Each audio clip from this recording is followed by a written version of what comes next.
welcome back to my YouTube channel. This is Beatrice. Yeah, I'm doing well, thank God. Well, like I told you guys, I will be changing my content to Canada immigration. Before you go anywhere, please click on the notification bell, subscribe, like, share, and comment. Okay, let's go in topic 5 ways you can get your Canada visa. So my camera shy, that's not helping. Anyways, by the way, what are the 5 ways you can get your Canadian visa? First on my list is Express Entry. What is Express Entry?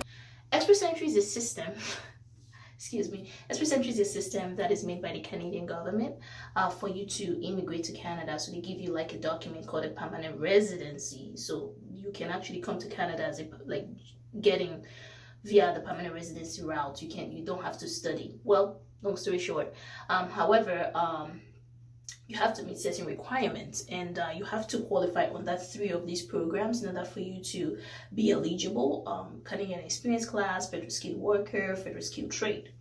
What is federal skilled worker? What is federal skilled trade? What are you talking about? Anyway, so I'm just going to briefly talk about this because I want to ensure I cover all the 5 ways to get a visa. So I will start with the federal skilled worker. The federal skilled worker, you have to have like 1 year experience in the last 10 years in skilled program. That you can see that as well. I'm going to put a description. I'm going to put a link to the description as well below. And the federal skilled trade, you have to just have 2 years experience in the last 5 years, but the bad thing about that one is you have to have a job offer, and the job has to be on the no code B. Anyways, and then the last part is the Canadian experience class, and I actually use that part as well. Canadian experience class, you have to have at least 1 year experience in Canada as a you have to come in through like an international student. You could also use provincial nominee, and that gets me to my next step. The next way you can get like a Canadian visa is through provincial nominee. The exciting news is that there are 10 provinces, so there are always alternatives. I love alternatives. Some people don't know, and some people come to Ontario and struggle. That's why I'm here. I'm gonna take you through the whole ride. Okay, stay tuned. Don't go anywhere. Before you go anywhere, subscribe, thank you. Anyway, so for provincial nominee, a province nominates you, or you can actually go to the province and show your expression of interest, and then they nominate you. And then once you get like the nomination certificate, then you can submit back on the Express Entry profile, and you have to qualify under either the Canadian experience class, federal skilled worker, federal skilled trade.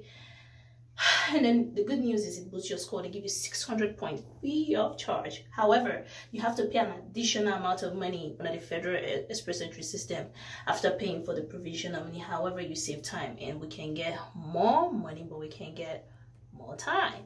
Good. And the third part is LMI. What is LMI? It's Labor Market Impact Assessment. And there are 2 types of LMI. There's the dual LMI and there's the regular LMI.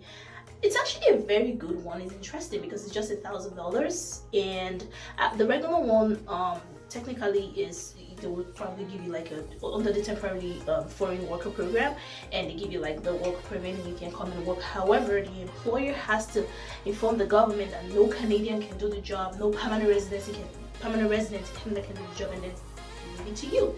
And then that's the regular one. The dual one, you have to be here, you have to be in Canada and already have a work permit, and yeah, now your employer can talk things out and give you an MIA, and you're good to go. You can get your permanent residency, which means you can get a visa to Canada.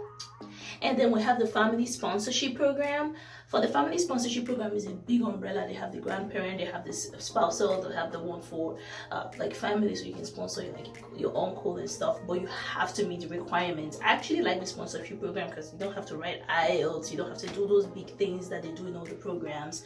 And so we've mentioned Express Entry, we've mentioned provincial nominee, we've mentioned LMI, we've mentioned sponsorship, right? And the last one on our list is technically coming to Canada via self-employment. It's very expensive. Quebec has like the entrepreneurship, and you have to have like a net worth of $200,000. Come on, why is that? Anyways, I know I sound creepy there. Anyways, but however, I really don't suggest that, except you're very rich and you have a lot of money to just give the government of Canada. I really don't recommend. You just want to get a visa and come visit, right? So I would really recommend you get, you know, the family sponsorship. And the family sponsorship, you have to make sure that whoever, like someone has to have like a Canadian citizen or PR to sponsor you. You're not just gonna fall in like, oh, I'm in Canada. And yeah, if you do that, then these are the 5 pathways, you know, you can by all means come here. So going forward in the further videos, I will dive deep into each specific program. I'm going to dive into each specific program, and I'm going to tell you the necessary requirements, eligibility, ineligibility, mistakes that I actually made as well that you can avoid. And going forward, it's going to be a very long ride. I just want you to know that Canada is a beautiful place, don't get me wrong, but you have to be mentally prepared for it. I've been through a lot of stuff, and if you follow me on Instagram or you follow me on Facebook, I'm very active on Facebook, by the way, and LinkedIn, although LinkedIn is very professional. You will notice that, you know, I do talk about a lot about, hey, you got to prepare, because it's a great place to be. Canada is a great place to be, but you want to make sure you are prepared for what lies ahead. So don't go anywhere. It's Beatrice again. Please subscribe to my YouTube channel, like, share, click on the notification bell, and see you in Canada. Catch you on the next video. Bye.